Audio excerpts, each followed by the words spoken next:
अर्जुन भगवान कृष्ण से कहते हैं कि वो जो वर्ण संकर है ये कुल और कुल घातियों दोनों को ही नरक ले जाने वाला होता है, और श्राद्ध और तर्पण के न मिलने से इनके पितर भी अधोगति को प्राप्त करते हैं। अब प्रश्न उठता है कि पितृ क्या है और पितृलोक कहाँ है। देखो, जैसे भारत में दिल्ली लखनऊ है, वैसे ही स्वर्गलोक के अंतर्गत ही आता है पितृलोक। जैसे पितृलोक, गंधर्व लोक, ये उसी के सब पार्ट, मतलब उसी के अंतर्गत है। देखिए, आप इसको ऐसे समझें, जब आप पुण्य करते हैं, अच्छे कर्म करते हैं, तो आप स्वर्ग लोक जाते हैं, वहां का सुख भोगते हैं और फिर पृथ्वी पर आते हैं। यदि आप पाप करते हैं, बुरे कर्म करते हैं, तो नरक जाते हैं और नरक से भोगने के बाद फिर आते हैं पुनः पृथ्वी पर। लेकिन यदि आपके कर्म थोड़ा ऐसे हुए पशु पक्षी टाइप वाले, तो भी आप तुरंत चले जाएंगे पशु पक्षी, क्योंकि लेकिन जब आदमी के पाप पुण्य दोनों बराबर हो जाते हैं, यानी डिसीजन लेने की क्षमता नहीं कि अब उसको दोबारा मनुष्य बनना पड़ेगा, तब उसे पितृलोक भेजा जाए। यदि आपको शेर चीता कुछ बनना है तो आपको तुरंत जन्म हो जाएगा, लेकिन मनुष्य जन्म लेने के लिए आपको वेट करना पड़ेगा। जो पितृलोक है ये आत्माओं का प्रतीक्षालय है। अब ये कह दोगे कि मनुष्य जन्म लेने के लिए इतना वेट क्यों करना पड़ता है। देखो, देवता अकेले आप देवयोनि में गए, आप देवता बने तो आप अपना सुख भोग लेंगे, दुख है दुख भोग लेंगे, लेकिन मनुष्य में एक साथ कई लोगों का भाग्य जुड़ा हुआ रहता है।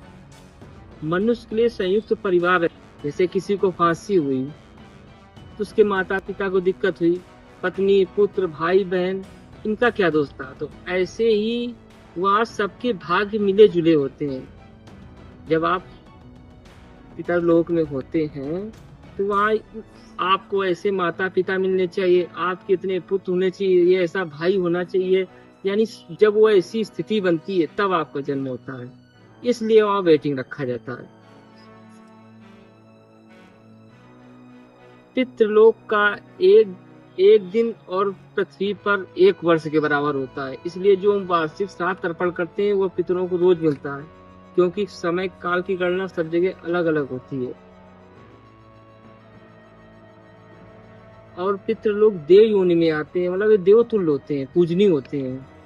तभी कहते हैं जब आप श्राद्ध तर्पण नहीं करते हैं तो पितृ कुपित हो जाते हैं, तो वहां से श्राप नहीं देते, वो दुखी हो जाते हैं। तो अब वो जब देवता योनि में होते हैं, वो मनुष्य तो है नहीं, तो उनका वो नाराज होना ही आपके जीवन में अनिष्ट होने लगता है, और उनका खुश होने से ही आपके जीवन में खुशहाली आने लगती है।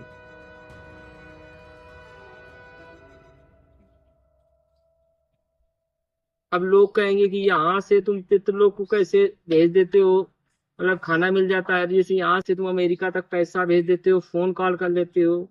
जब मनुष्य इतनी टेक्नोलॉजी विकसित कर सकता है तो क्या ईश्वर भगवान देवता लोग अपनी टेक्नोलॉजी नहीं विकसित कर सकते। जब लग आत्मा पितृलोक में रहती है तब तक उसका पृथ्वी से कनेक्शन रहता है, अपने परिवार से। यहाँ का व्यक्ति उनका उत्थान भी कर सकता है और पतन भी कर सकता है।